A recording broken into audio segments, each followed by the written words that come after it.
Good morning. My name is Edgar Hertwich. I'm a professor of industrial sustainability at Yale University, and it's my pleasure to be invited to talk to you. I was asked to talk about the role of society in stopping climate change with the title, Science Alone Cannot Stop Climate Change. Human attitudes must change. And as you will hear, I will not mainly address attitudes, I will actually talk about institutions, but we'll get there. So first, we'll look into what is climate change, and you have been looking at this question also this morning. What are the consequences of climate change, and how could we halt climate change? And we'll find that only radical change is able to stop global warming at an acceptable level. And therefore, a change of course in our development is needed. But there are significant obstacles on our way, and I think we'll identify some of those obstacles and discuss how we can gather and organize the resolve that is needed to achieve this change that is required to stop the climate from changing beyond the 2-degree threshold. And I will introduce some moderately successful examples that maybe can help us glean at social and institutional changes that can bring us there. So if we get started, what is climate change? This animation here actually shows the role of CO2 in the atmosphere, if I can get it started. And so in the figure, you see an absorption spectrum. This is basically the atmosphere seen from above and the radiation that comes through, and that's the long wave radiation. And as the animation goes along, you see the CO2 concentration in the atmosphere increasing, and what that does to the flux of the outgoing infrared radiation. So we can see as the CO2 concentration in the atmosphere increases, the CO2 absorbs more and more of the outgoing infrared radiation. Of course, that infrared radiation is then re-radiated by upper layers of the atmosphere, and so in the end, all the heat gets out, but a higher surface temperature of the Earth is required in order to achieve that cooling, and that is basically the mechanism by which the climate is warming. We have understood this science for about 120 years now, and there's really not much uncertainty about it, and the properties of the gases that we are emitting that are causing this effect can be measured in the laboratory, and they have been done so for many decades. What happens if we don't stop global warming? Well, the important implication of the previous slide is that as our CO2 concentration increases, the warming increases. If we want to stop the warming, we need to stop increasing the CO2 concentration. This is a picture from, yes, you might have guessed it, the campfire in California last year, and the sort of damage it did, and this is just one of an increasing number of events that with increasing frequency cause havoc in different parts of the world. Right now, there's a massive damage being brought by a tropical cyclone in Mozambique, and the country is struggling with the aftermath right now of the largest storm ever recorded there. So what will happen if we continue from having warmed by 1 degree from pre-industrial level to 1.5, 2 degrees and beyond? I'm referring here to results of the IPCC report, Intergovernmental Panel on Climate Change, that investigated the target of 1.5 degrees Celsius and how this compares with the temperature increase of 2 degrees Celsius above pre-industrial levels. That's global average temperature. And the 2 degrees is basically the target that the global community has set itself. And the 1.5 degrees, the wish by some island states of what we should aim for. And what we see, the difference is, for example, the frequency of extreme heat. So at 1.5 degrees, 14% of the global population will experience episodes of extreme heat. With 2 degrees, this will increase to 37%. There will be sea ice and a sea ice-free Arctic once every 100 years under warming of 1.5 degree, but once every 10 years under warming of 2 degrees, and this has dramatic consequences for the ecosystem there. There will be a slight increase in the level of sea level rise that we can expect. There will be more species loss, actually significantly more species loss that is expected of vertebrates and of plants and of insects if we warm to 2 degrees rather than 1.5 degrees. So I think you get the picture, right? Fisheries will decline more rapidly because fish actually prefers colder water, which actually not that fish prefers colder water, but colder water is more nutrient rich, and therefore more fodder grows in colder water, and so there will be less fish available as we warm, and that is also a significant consequence. So there are all these consequences that basically let some people conclude that we should halt global warming at the lower level sooner rather than later.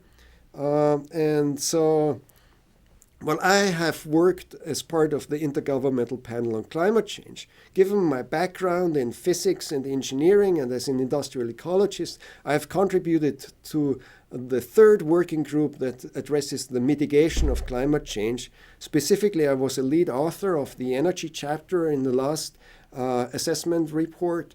And I sort of feel very much along the lines of what this cartoon wants to tell us. Basically, the question that the climate science community has to the world is there anybody out there listening to us? And it seems like slowly there are people listening, but you really wonder what's going on. So, can we halt global warming at 1.5 degrees or at 2 degrees, as is the target of the Paris Climate Agreement? Well, maybe, but really, we are not going there right now. The Paris Agreement, with the commitments that different countries have made, moves us to 3 degrees warming by the end of the century. And that is assuming that the countries will stick to this commitment. Right now, there's very little indication that the US is willing to undertake the steps that President Obama committed the nation to. And so there are also other countries that will use that as an excuse to also renege on their commitments. On the other hand, actually, a large fraction of the international community is united in this cause against climate change and is taking at least those moderate steps that are committed under the Paris Agreement. But as you see in the left-hand part of the curve, that really doesn't get us anywhere near close to where we need to be. If we want to achieve a 2-degree target or even a more ambitious 1-degree target, we need to start reducing emissions now. And emissions, while they have been stable for a few years, are growing again on a global level, and that, of course, should be a reason for concern. So this animation indicates different emissions pathways that would bring us to the 1.5 degree target. And what you can see is that we either need to sort of drop burning fossil fuels pretty immediately, or we need to plan for a massive, and I'm talking about really humongous enterprise of absorbing CO2 from the atmosphere at some point starting in 2040, 2050. And the energy system in the current scenario models is the main tool with which the CO2 would be removed from the atmosphere again through a technology called bioenergy with CO2 capture and storage. And these aggressive bioenergy scenarios would actually reduce the availability of nutrition to the population. I personally think that all of these scenarios are very challenging to imagine.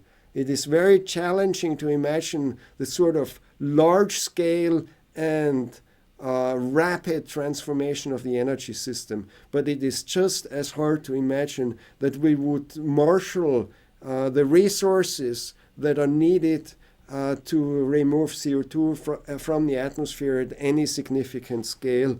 And so the question is, how can this be addressed? To provide you with some more information about the changes that are needed, this is a specific scenario that achieves the 2-degree targets. The other curves were sort of an animation drawn from hundreds of scenarios that have been made. But here you can see the role of the bioenergy with carbon capture and storage, and you can also see the rapid reduction in emissions from greenhouse gases, so that the black line provides the net. The LOC is land use change, so there is an option that we have to start either reforesting areas that have been deforested earlier, for example, the Northeast in the US, where this is already happening, or to have agriculture that absorbs more carbon in the soil, and that can help us to reduce the CO2 concentration, absorb CO2 from the atmosphere. But we need these carbon negative technologies on a massive scale, and that would have a dramatic influence on the amount of fossil fuels that we use and on the amount of new energy that we need to bring online. Now, what is remarkable with this scenario is, first of all, the amount of energy efficiency that needs to be applied to make it happen. Right now, we have a rapid increase on the globe of energy consumption, of course, mainly in emerging economies that are finally getting away from their energy poverty to a level of living and comfort that we would find just basic and natural, and that's important. So there is a lot of efficiency built into this scenario. And then it is the rapid onset of modern biomass replacing traditional biomass, of wind power, solar power, and nuclear power, and at the same time the reduction especially of coal, but also of oil and natural gas in the energy system. Are we on track? Well, the International Energy Agency has an annual report about that, and it says no.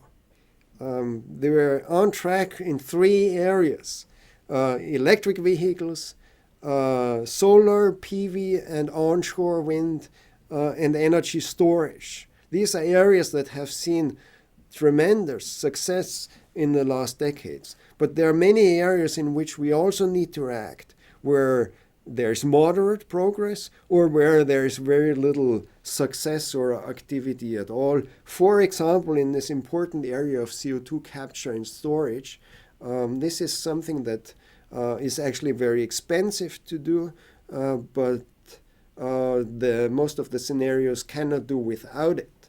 So unless we really go to a rapid decline in energy consumption that has tremendous implications for the lifestyles that we can achieve.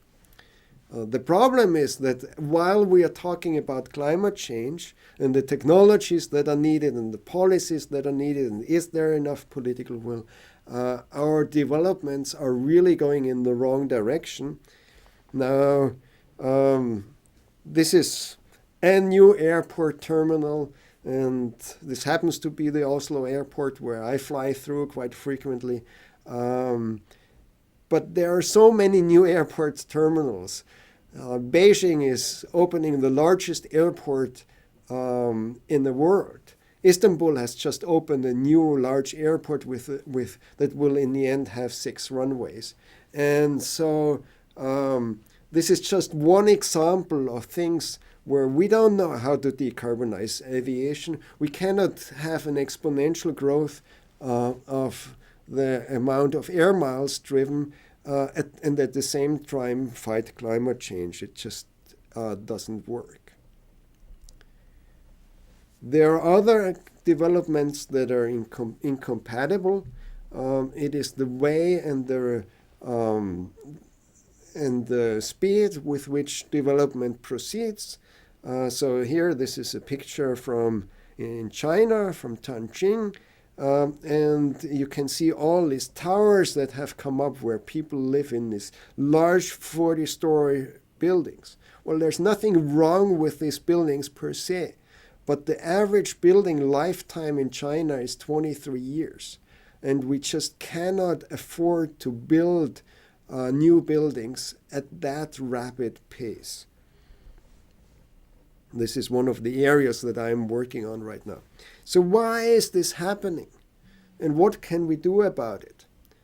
So here, there's a quote that I would like to show you that says, "There is still time to save the world's people from the catastrophic consequences of pollution, but time is really running out." Any idea where this warning comes from and when it was made? Frank Eichert in 1965. This is before I was born. And who was this person? He was the president of the American Petroleum Institute. So the industry has known for half a century that this problem exists, that it is serious, and that it impacts their business on a fundamental level. Here's a longer section of that speech which was republished in a scientific journal last year. Well,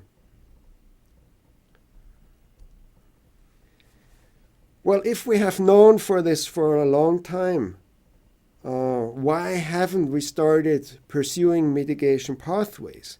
I took this figure from the very first IPCC report that was published in 2001. Actually, that wasn't the first one. Sorry, this was in 1990. But the point here is that since 2001, we have not pursued a mitigation pathway. We have pursued a business-as-usual pathway. Sorry, the IPCC did not start doing emission scenario that early, but anyway. So it's clear that our approach is not adequate to address climate change. We knowingly stumble into this situation where the situation is getting worse. We now see the consequences every month in front of our eyes, and we fail to act in an adequate fashion. Why is this the case? And what to do instead? There's really a problem with the way the whole situation presents itself. The main way by which we know about climate change is through science. It is a scientific theory that has a lot of scientific support, where numerous attempts to falsify it have failed. But the population knows through climate change because we tell them about it, right? And then we hope that the population does something with this knowledge. But what's the theory of change that we have as scientists? It's really an information deficit model. It's like, well, we're on two different sides of a fence, and the scientists come up with the knowledge, and they throw a paper plane across the fence, and then they think that somebody there is interested in the knowledge and will react in response to it. Information triggers action. The actors will do something about climate change if they understand what we tell them and know what is required to stop it. Well, that's not really happening. There is no information deficit. There's a cacophony of information. People are disoriented by the flood of information with which they are presented and have and it's increasingly difficult for them to understand how to evaluate the information they are presented with. And society is also not amorphous. It's not just, a mass that's unorganized, or it's not run by a benevolent dictator. It is organized into interests. And so this model of change is clearly inadequate. And I'm afraid that we haven't come up with a good model of change. So I've been thinking about this. It's not my profession. I'm not a sociologist or political scientist or whoever would be the right person to do that. But of course, I've been struggling, like the scientist in the cartoon, with the observation that nobody is reacting to the information that they have been presented with. How can we go from scientific knowledge to social change? So there are various problems with the way the issue of climate change presents ourselves to us. I think we are actually still quite ignorant how the societies work. There's a general issue. There's an issue with this being a global problem that requires collective action by all the nations in the world. It requires international coordination.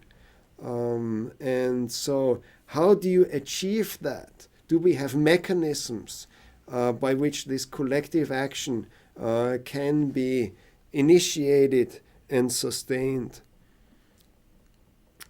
And this is one of the most important ones. There are people whose material interest lies with the carbon emissions. And I will talk more about that in a minute. The costs and benefits of mitigation, of avoiding emissions, are unevenly distributed. The costs are now, the benefits are in the future. The costs are mostly where the emissions are, that is with the global north. The benefits are mostly with the global south, where people don't have the resources to protect themselves from the changes that are coming. And there is this tension with the fossil fuel exporting and importing countries, where it's clear that the fossil fuel exporting countries have a material interest in exporting more fossil fuels, whereas the importing countries maybe have some interest in avoiding those imports. And so, of course, we don't have institutions that represent the interests of the future populations, and so they are not part of the decision making that we undertake today.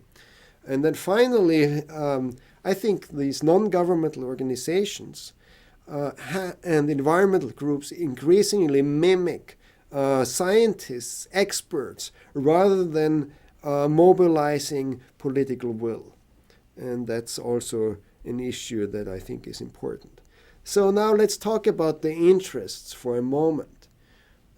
These interests are massive. If we really want to stop global warming, we need to stop burning fossil fuels. And that includes fossil fuels that have been identified and that are part of the balance sheet of corporations that are both listed on the stock exchange and unlisted, owned by governments. This figure here, which is from the carbon tracker, displays for important companies how much of the assets that they already think they own they cannot burn if we are serious about stopping global warming at the 1.75 or 2 degree threshold here. So this is what we call stranded assets. Stranded assets is maybe a term that you're familiar with from the electric utility deregulation period. We also call them unburnable fuels. It is investments that we have made that have lost economic value. Of course, for the people who own these assets, if they can stop a policy to stop global warming, then the assets will remain valuable and keep their value. And that's, of course, something that they would like to fight for, and they do. There was recently again that the New York Times has reminded us that there has been a concerted scientific campaign to sow disinformation and to confuse the public and policymakers, politicians, about what we know about global warming. And one of my colleagues at Yale, a sociologist, Justin Farrell, has published several papers in high-ranking journals where he actually traces the influence of those social groups in society. And he has found that there are over $2 billion that were spent on lobbying efforts by important companies like Exxon and by interests like the Koch brothers. And so the actors and organizations that are supported financially by the fossil fuel industry, my colleague shows, are more influential in these discussions, networks, and groups that oppose action on global warming. So the opposition to climate change mitigation, the denial of climate change, is a well-funded and well-organized interest, and that has a substantial sway over the media. It has a loud voice on the public square, and there is really no countervailing voice of the same strength from a political movement that favors doing something about climate change. This is just about my colleague's study. Another Yale scientist here, historian Timothy Snyder, published a book last year that he called The Road of Unfreedom, where he basically traces the most recent history of Russia and how Russia's government has shifted its whole perspective with the re-election of President Putin after Medvedev's period. And Putin has lost legitimacy with his old model because he was re-elected, and now there is no new mechanism for renewal of the government. And so he actually needed to create discord in the outside and basically make the Orange Revolution and similar color revolutions unattractive. And so he has started, and this is part of the background why the Ukrainian war has been started. But Timothy Snyder also traces the influence that Russia has had on the Brexit referendum and on the election in the US.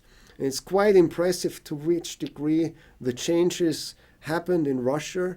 And I see as part of the background that the moneyed interest in Russia, the oligarchy, finances itself to a significant degree out of the oil and gas revenues that the country provides. And so these interests have also an agenda of sowing discourse to undermine any efforts of climate change mitigation by the global community. Now, what are the positive forces? And so climate change has become an agenda that many support, including wealthy people, but we have to be careful about that support. Anand Chiriandras published this book about 2 years ago, where he chronicles his own experience through becoming an influencer and reflects on the whole mechanism by which the public discussion has become dominated by the moneyed elite. The World Economic Forum, the work of the Clinton Foundation, the Aspen Global Institute, TED are mechanisms by which our public debate is being influenced by powerful people. And his argument is that certain topics have become taboo, that the easy solution are promoted through these mechanisms, and discussions of underlying problems of a more systemic nature are not favored and therefore pushed aside in the way that we address and approach these problems. There will always be managerial rather than political solutions that are being promoted. Taking a step back, I wonder what makes us special as humans. And so this brief history of humankind by an Israeli professor points out that the strength of Homo sapiens, why we have prevailed over the other human species that coexisted with us on this planet, is because we were able to organize ourselves. We were able to organize our interests in larger groups, going beyond the family and the immediate extended family groups that have dominated human history for most of the time. And the mechanism by which we do that is actually the belief in something that he calls interpersonal reality. It is something that's real for the members of the group without actually being physical. For example, a god or gods, nations, markets, money. These are all institutions that we have formed, or belief systems which help us to organize societies and to propel individuals to actions that maybe they would not undertake if they didn't believe in this. He also indicates that in the last centuries, science has become a force of competitive advantage, and that peace and prosperity have been enabled by social institutions, principally the government, and by markets. Recently, we have seen globalization and a sort of cultural unity.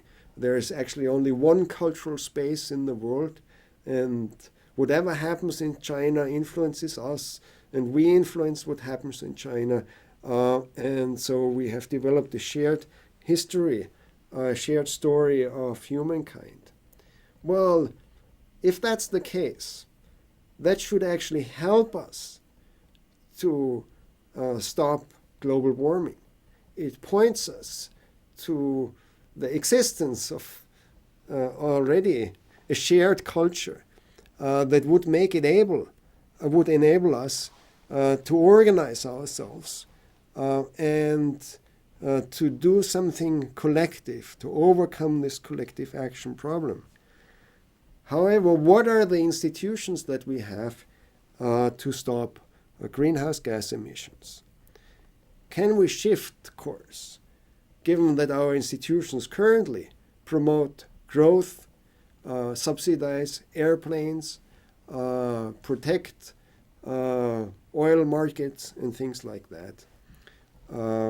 We need to create institutions that coordinate action, and we need to create incentives for individuals, companies, organizations to follow in the direction of reducing emissions. Well, maybe the United Nations Framework Convention on Climate Change could be such a global institution. It certainly tries very hard meetings every year with lots of heads of ministries and governments and increasingly corporations being present. This was the Paris Agreement 3 years ago that was sort of a hopeful development overcoming the difficult setup of the UNFCCC and the Kyoto Protocol. But is it doing enough? And we have already seen that the pledges are not sufficiently. But the problem is really with the way the mechanism has been set up. We basically set up a mechanism of policymakers, top down, and the question is there enough bottom-up support to support those actions from the population? Well, I want to go back to a book that was published almost 20 years ago by political scientist Robert Putnam at Harvard University, and he argued that American social capital was in decline. And what he says social capital is basically the ability of a society locally to organize itself, to define its collective interests, and to provide a way in which these collective interests can be preserved and advanced. And so he has tons of measures of participation of the individuals in groups, for example, in churches, in unions, in service societies, in political campaigns. And for all of these, there's a downward trend. What he identifies that instead of organizing ourselves in unions or churches or through memberships in service clubs, we make contributions, we make financial contributions, maybe even to environmental causes like the World Wildlife Fund. However, these organizations, they just have a head office, and they act through lobbying, and maybe like WWF, that they have a ground operation in some nature reserves, but it's actually not an opportunity for individuals to become involved. There's no social capital in an organization like the WWF. And he ties that to the rise of multi-channel television and the internet, living in suburbs, an automotive society that separates individuals from each other. So he has a multifaceted explanation for this trend, but he bemoans the trends and thinks that it actually contributes both to a decline in the quality of life, but also to a decline in the institutions that society has available in order to respond to specific problems. Recently, Berkeley economist Robert Reich, who also was Labor Secretary under Bill Clinton, published this book where he bemoans rampant egoism. He basically says that there was an understanding of the common good, at least in post- or World War II society, and that this understanding has been undermined by the egoistic actions of selfish individuals, like the boss who he met on the street in Berkeley of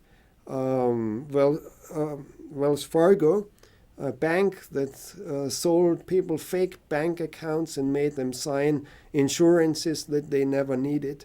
So people have enriched themselves by doing things that are either harmful to others or that imperil the interests of society at large, and that social institutions are endangered by that. Social norms have shifted. While this would have not been acceptable earlier, we see it now as a given, and sort of grudgingly accept this, and more ways in which we need to protect ourselves against these selfish actions are being created, which actually reduces our quality of life, that we need to go through this hassle. At the same time, he observes that lawmaking has increasingly removed itself from public interest. While there was a high correlation between the laws that were implemented through the 1970s and the will of the people, today there is absolutely no correlation anymore, political scientists have found, between those two elements.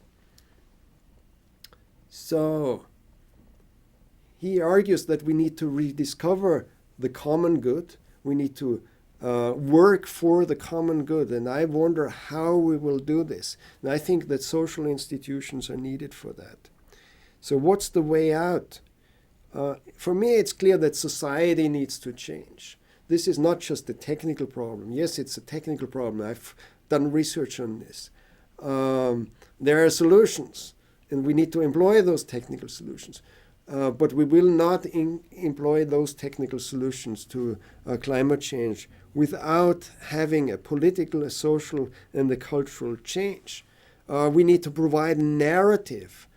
People need to recognize themselves in these efforts that lead to a change. And this narrative needs to be inclusive. The globalization narrative, the narrative of economic efficiency, which has been the dominant narrative in industrialist societies over the last decades, really doesn't work anymore for a lot of people. And so, and I think we should aim at reversing social fragmentation, both to create social units that can bundle the political will to make those dramatic changes to our energy system, our system of consumption and production. Only action in groups can get us there, not action by individuals. So I'm pretty hopeful. This is one of thousands of demonstrations that happen in Europe now with increasing frequency by pupils, by students, high school students, university students that protest the insufficient climate policies of their governments. This was started by Greta Thunberg, a 15-year-old, now 16-year-old girl in Sweden who took every Friday off from school in order to protest in front of the parliament in Stockholm against the climate policy of the Swedish government. I would like to draw a connection to earlier research that I have undertaken. We have looked at the carbon footprints of different populations and basically tried to understand in an EU finance project whether there are populations that systematically have lower carbon footprints than what we would expect otherwise. And what we have found is that there are so-called initiatives, that there are people living under certain theme that can achieve those reduced emissions. We also found that individuals acting just by themselves are actually not very successful, and that those individuals who profess high environmental values have comparable and sometimes even higher carbon footprints than other members of the same socioeconomic groups.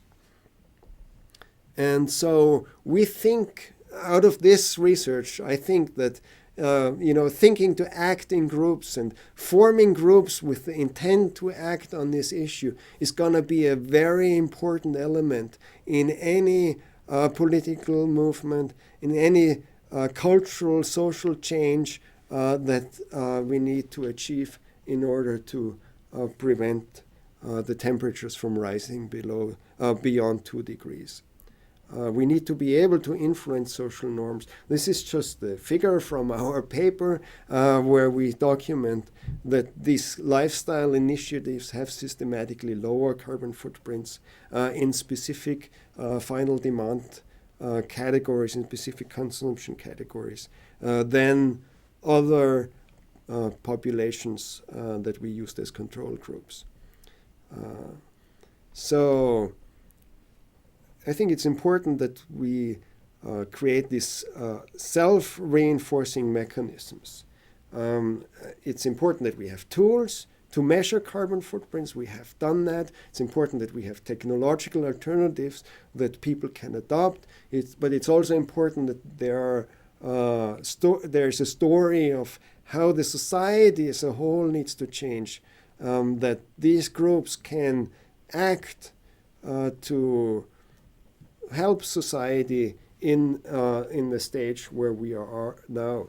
We clearly need larger scale initiatives than the initiatives of like 100, 200 people that we have studied. But we need to create and found these communities that are committed to action. And what is needed is political change and policy change. Thank you for your attention.